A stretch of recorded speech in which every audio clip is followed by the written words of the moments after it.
Ieri si è tenuto a Cabianca l'incontro tra l'amministrazione rappresentata dall'assessore ai trasporti e dal sindaco e la popolazione residente nel percorso bus che tocca Civa e Cabianca a Capasqua e che arriva a Chioggia, in ritardo ma ci arriva.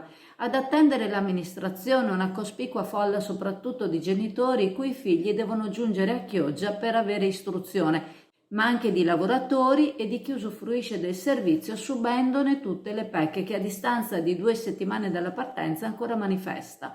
Al tavolo della discussione nessun rappresentante di Arriva Veneto, nonostante del servizio dell'azienda si stesse discutendo, del servizio che sta offrendo. L'assessore non ha gradito molto la nostra presenza, invitata a cercarci con lo sguardo dal sindaco Armelao, vedendoci ha esordito all'incontro con «Ah, e che se?» accogliendo il mezzo di informazione con un moto di fastidio.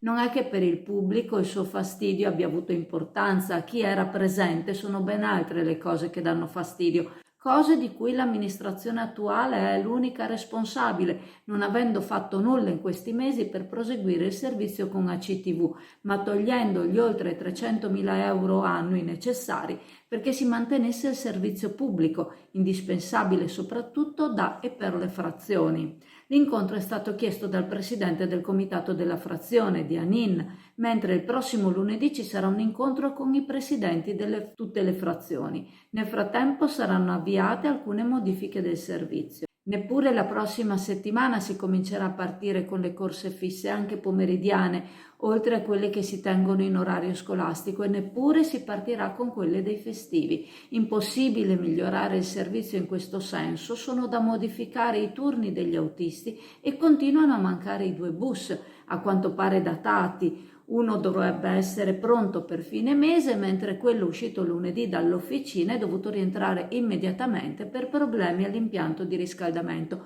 problemi che gli utenti avrebbero sopportato benissimo a fronte di un servizio più frequente. Entro l'estate dovrebbero essere consegnati 5 nuovi autobus, basta avere pazienza e attendere. Ci sono 2 serie di problemi, si è apprestata a rendere noto l'assessore, uno riguarda i bus scolastici e uno quello dei lavoratori. Arriva Veneto sta provvedendo ora a contare l'utenza che usufruisce del servizio, anche se a quanto ha detto il pubblico non sempre l'obliteratrice funziona e il controllo dell'utenza e quindi della misura e del numero di bus necessari per servirla andrebbe fatto direttamente con una conta sul campo. Molte sono le difficoltà che vengono generate all'utenza a causa degli orari non rispettati sia sul servizio fisso che su quello a chiamata tramite applicazione. Servizio questo che tocca con la stessa corsa tutte le frazioni, costringendo l'utenza a percorsi lunghi e assurdi e facendole saltare gli appuntamenti.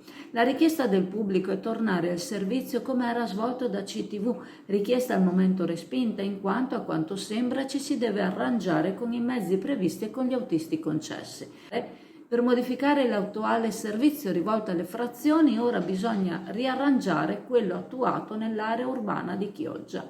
Ingiustificabile sembra sia il ritardo nelle tabelle di marcia che fa giungere i bus in ritardo anche con la coincidenza al monumento al cavallo. I problemi non sono solo sulle corse che sono state tolte, ha sostenuto un utente appoggiata poi dagli altri, ma anche sulle corse esistenti, in ritardo costante nonostante la partenza dal capolinea allo stesso orario a cui partiva ACTV e con lo stesso percorso. O erano dei maghi gli autisti di ACTV o non si spiega, è stato detto mettendo in dubbio la perizia dei nuovi autisti ad affrontare le strette strade delle frazioni, autisti che l'assessore sembrava convinta fossero gli stessi di ACTV, ma così non è.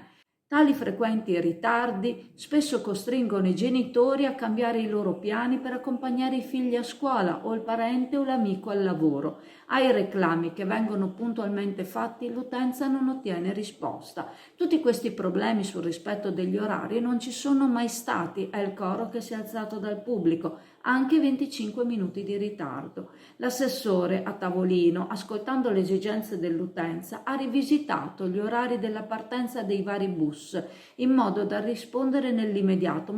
Ma ci chiediamo se, senza il parere di un responsabile dell'azienda dei trasporti interessata e incaricata, sia possibile per l'assessore prendere simili decisioni essendo certa che siano fattibili. In fondo, la congruenza degli orari esposti con quelli effettivi sembra un problema leggermente più complesso da risolvere, anche visto che in questi 15 giorni di servizio le cose in questo senso non sono cambiate. Gli studenti spesso pagano un abbonamento annuale, anche per quest'anno scolastico lo hanno pagato a fronte di un servizio che ora non viene svolto in modo adeguato.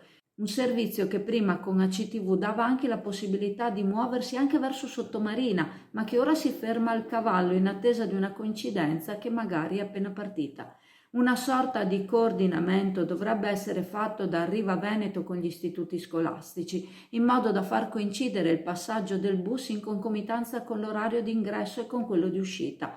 Ora, con i ragazzi che devono attendere anche mezz'ora il passaggio del bus, non sembra che il coordinamento sia stato fatto ad hoc e forse è da rivedere. In ogni caso, quando abbiamo assistito all'incontro che era stato fatto a Cavanella d'Adige, abbiamo affermato che sembra si stia navigando a vista. Non possiamo che ripeterci. Continuiamo a credere, probabilmente sbagliando, che se il comune mettesse in campo più risorse ci potrebbe essere un numero maggiore di autisti e di mezzi e il servizio sarebbe probabilmente migliore. Al momento l'impressione è che si vogliano fare acrobazie con pochi denari. A farne le spese di questa specie di dimostrazione è come al solito l'utenza.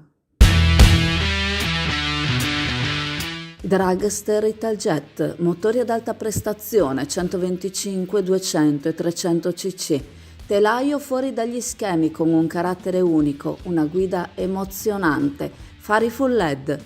Un Urban Superbike di cui ti innamorerai. Vieni a vederlo da SD Auto, Chioggia Viale Stazione 36.